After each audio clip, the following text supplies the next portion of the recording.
ಯೇಸು ಕ್ರಿಸ್ತನ ಮಹಾಪರಿಶುದ್ಧ ನಾಮದಲ್ಲಿ ನಿಮ್ಮೆಲ್ಲರನ್ನು ವಂದಿಸುವಂತವನಾಗಿದ್ದೇನೆ. ವೈದ್ಯನಾದಂಥ ಲೂಕನು ಬರೆದ ಅಪೋಸ್ತಲರ ಕೃತ್ಯಗಳು 18ನೇ ಅಧ್ಯಾಯ 5ನೇ ವಚನ ಮತ್ತು 6ನೇ ವಚನ ಓದಿಕೊಂಡು ಸ್ವಲ್ಪ ಹೊತ್ತು ಧ್ಯಾನ ಮಾಡಿಕೊಳ್ಳೋಣ.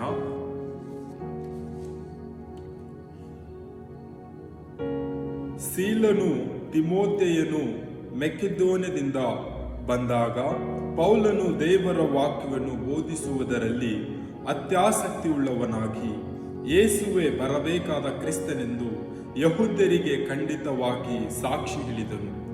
ಅವರು ಎದುರಿಸಿ ದೂಷಿಸಲಾಗಿ ಅವನು ತನ್ನ ವಸ್ತ್ರಗಳನ್ನು ಜಾಡಿಸಿ ಅವರಿಗೆ, ನಿಮ್ಮ ನಾಶನಕ್ಕೆ ನೀವೇ ಹೊಣೆ, ನಾನು ಇಂದಿನಿಂದ ಶುದ್ಧ ಮನಸ್ಸುಳ್ಳವನಾಗಿ ಅನ್ಯ ಜನರ ಬಳಿಗೆ ಹೋಗುತ್ತೇನೆ ಎಂದು ಹೇಳಿ ಆ ಸ್ಥಳವನ್ನು ಬಿಟ್ಟು ದೇವರಿಗೆ ಭಯಪಡುವವನಾಗಿದ್ದ ತೀತಯುಸನೆಂಬ ಅವನ ಮನೆಗೆ ಹೋದನು. ಈ ವಾಕ್ಯದಲ್ಲಿ ನಾವು ನೋಡುವಾಗ ಸೀಲ ಮತ್ತು ತಿಮೋಥೆಯನು ಮೆಕೆದೋನ್ಯದಿಂದ ಅವರು ಬಂದಾಗ ಪೌಲನು ಯಹೂದ್ಯರಿಗೆ ವಾಕ್ಯವನ್ನು ಬೋಧಿಸುತ್ತಾ ಇದ್ದನು. ಬರಬೇಕಾದ ಕ್ರಿಸ್ತನು ಯೇಸು ಎಂಬುದಾಗಿ ಯಹೂದ್ಯ ಜನರಿಗೆ ಆತನು ಬೋಧಿಸುವಾಗ ಅವರು ಆತನನ್ನು ಭಯಪಡಲಿಲ್ಲ, ಆತನು ಹೇಳುವಂತ ಮಾತುಗಳನ್ನು ಕೇಳಲಿಲ್ಲ.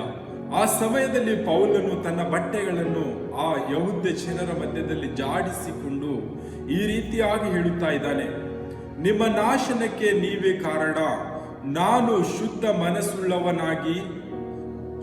ಮನಸ್ಸುಳ್ಳಂತ ತೀತಯುಸ್ ಎಂಬ ಅವನ ಮನೆಗೆ ನಾನು ಹೋಗುತ್ತೇನೆ ಎಂಬುದಾಗಿ ವಾಕ್ಯದಲ್ಲಿ ನೋಡುವಂತವರಾಗಿದ್ದೇನೆ.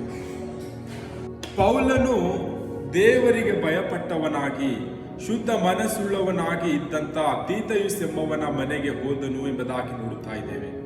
ನಾವು ಈ ಒಂದು ದಿನದಲ್ಲಿ ಲೋಕದಲ್ಲಿ ಜೀವಿಸುವಾಗ ನಾವು ಯೇಸು ಕ್ರಿಸ್ತನ ವಾಕ್ಯವನ್ನು ಅನ್ಯ ಜನರಿಗೆ ತಿಳಿಸುವಂತವರಾಗಬೇಕು. ಅನ್ಯ ಜನರಿಗೆ ನಾವು ವಾಕ್ಯವನ್ನು ತಿಳಿಸುವಾಗ ನಿಜವಾದ ದೇವರು ಯೇಸು ಕ್ರಿಸ್ತನು ನಮ್ಮ ರಕ್ಷಕನು, ಈ ಲೋಕದ ಒಡೆಯನು ಎಂಬುದಾಗಿ ಅವರಿಗೆ ನಾವು ತಿಳಿಸುವಂತವರಾಗಬೇಕು. ಅವರು ಕೇಳದೆ ಹೋದಾಗ ಅವರಿಗೆ, ನಿಮ್ಮನ್ನೇ ನೀವು ನಾಶನಕ್ಕೆ ಒಳಗೆ ಮಾಡಿಕೊಳ್ಳುತ್ತಾ ಇದ್ದೀರೆಂಬುದಾಗಿ ನಾವು ಹೇಳುವಂತವರಾಗಬೇಕು. ಹೇಳುವಾಗ ಅವರು ತಿಳಿದುಕೊಳ್ಳುವಂತವರಾಗಿದ್ದಾರೆ. ಪೌಲನು ಯಹೂದ್ಯರಿಗೆ ಯಾವ ರೀತಿಯಾಗಿ ಹೇಳ್ತಾ ಇದ್ದಾನೆ ಎಂಬುದಾಗಿ ನೋಡುವಾಗ, ನಿಮ್ಮ ನಾಶನಕ್ಕೆ ನೀವೇ ಕಾರಣ ಎಂಬುದಾಗಿ ಹೇಳುತ್ತಾ ಇದ್ದಾನೆ. ತೀತಯುಸ್ ಎಂಬಂತ ವ್ಯಕ್ತಿಗೆ ಅವನ ಮನೆಗೆ ಹೋಗಿ ಆತನು ಸೇವೆ ಸುವಾರ್ತೆ ಮಾಡುತ್ತಾ ಇದ್ದಾನೆ. ನಾವು ಈ ಒಂದು ದಿನದಲ್ಲಿ ಲೋಕದಲ್ಲಿ ಜೀವಿಸುವಾಗ ಯಾವ ರೀತಿಯಾಗಿ ಜೀವಿಸ್ತಾ ಇದ್ದೇವೆ? ಯೇಸು ಕ್ರಿಸ್ತನ ಒಂದು ವಾಕ್ಯವನ್ನು ಈ ಲೋಕದ ಜನರಿಗೆ ಹೇಳುವಾಗ ಅವರು ನಮಗೆ ಅವಹೇಳನೆ ಮಾಡುವಾಗ, ನಿಂದನೆ ಮಾತುಗಳನ್ನಾಡುವಾಗ ನಾವು ಅವರಿಗೆ ಹೇಳುವಂತ ಮಾತು ಅವರ ಮಧ್ಯದಿಂದ ನಮ್ಮ ಬಟ್ಟೆಗೆ ಹತ್ತಿದಂತ ಧೂಳುಗಳನ್ನು ಜಾಡಿಸಿಕೊಂಡು ಮತ್ತು ಅವರಿಗೆ ನಾವು ಹೇಳುವಂತವರಾಗಬೇಕು, ನಿಮ್ಮ ನಾಶನಕ್ಕೆ ನೀವೇ ಕಾರಣ ಆಗುತ್ತೀರಿ, ನಿಮ್ಮ ಜೀವಿತವನ್ನು ಬದಲಾಯಿಸಿಕೊಳ್ಳಿರಿ, ನಿಜವಾದ ದೇವರು ಯೇಸು ಕ್ರಿಸ್ತನೆಂಬುದಾಗಿ ನಾವು ತಿಳಿಸುವಂತವರಾಗಬೇಕು. ಯಾರೆಲ್ಲ ತಿಳಿದುಕೊಳ್ಳುತ್ತಾರೋ ಅವರು ನಿತ್ಯ ಜೀವವನ್ನು ಪಡೆದುಕೊಳ್ಳುತ್ತಾರೆ. ಯೇಸು ಕ್ರಿಸ್ತನ ವಾಕ್ಯವನ್ನು ಯಾರು ತಿಳಿದುಕೊಳ್ಳುವುದಿಲ್ಲವೋ ಅವರು ನಾಶನದ ಮಾರ್ಗದಲ್ಲಿ ಹೋಗುವಂತವರಾಗಿದ್ದಾರೆ. ಈ ಒಂದು ದಿನದಲ್ಲಿ ನಾವು ಈ ಲೋಕದಲ್ಲಿ ಜೀವಿಸುವಾಗ ಯಾವ ರೀತಿಯಾಗಿ ಜೀವಿಸ್ತಾ ಇದ್ದೇವೆ? ಪೌಲನು ದೇವರ ವಾಕ್ಯವನ್ನು ಸಾರುವುದರಲ್ಲಿ ಅತ್ಯಾಸಕ್ತಿ ಉಳ್ಳವನಾಗಿದ್ದನು. ಆ ಒಂದು ಅತ್ಯಾಸಕ್ತಿ ದೇವರ ವಾಕ್ಯವನ್ನು ನಾವು ಅನ್ಯ ಜನರಿಗೆ ತಿಳಿಸುವುದಕ್ಕಾಗಿ ಲೋಕದಲ್ಲಿರ್ತಕ್ಕಂಥ ಅನೇಕ ಜನಾಂಗಗಳಿಗೆ ನಾವು ತಿಳಿಸಬೇಕೆಂಬುದಾಗಿ ಆ ಭಾರ ನಮ್ಮಲ್ಲಿದೆ. ನಾವು ಈ ಒಂದು ದಿನದಲ್ಲಿ ನಮ್ಮನ್ನೇ ನಾವು ಪರೀಕ್ಷೆ ಮಾಡಿ ನೋಡಿಕೊಳ್ಳೋಣ. ತೀತಯುಸ್ ಎಂಬಂತ ವ್ಯಕ್ತಿ ಆತನು ಶುದ್ಧನಾಗಿದ್ದನು ಎಂಬುದಾಗಿ ವಾಕ್ಯದಲ್ಲಿ ನೋಡುತ್ತಾ ಇದ್ದೇವೆ. ಆತನು ದೇವರಿಗೆ ಭಯಪಡುತ್ತಾ ಇದ್ದನೆಂಬುದಾಗಿ ನೋಡುತ್ತಾ ಇದ್ದೇವೆ. ಆತನು ಅನ್ಯ ಜನಾಂಗದವನಾಗಿದ್ದನು.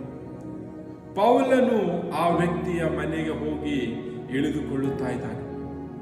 ಈ ಒಂದು ದಿನದಲ್ಲಿ ನಾವು ಈ ಲೋಕದಲ್ಲಿ ಜೀವಿಸುವಾಗ ನಾವು ಎಂಥ ಜನರ ಮಧ್ಯದಲ್ಲಿ ಹೋಗಿ ಸೇವೆ ಮಾಡುತ್ತಾ ಇದ್ದೇವೆ? ಯಾವೊಂದು ಜನಾಂಗದ ಮಧ್ಯದಲ್ಲಿ ಹೋಗಿ ಯೇಸು ಕ್ರಿಸ್ತನ ಜನನ ದಿನವನ್ನು, ಯೇಸು ಕ್ರಿಸ್ತನ ಎರಡನೇ ಬರೋಣವನ್ನು ನಾವು ತಿಳಿಸುತ್ತಾ ಇದ್ದೇವೆ?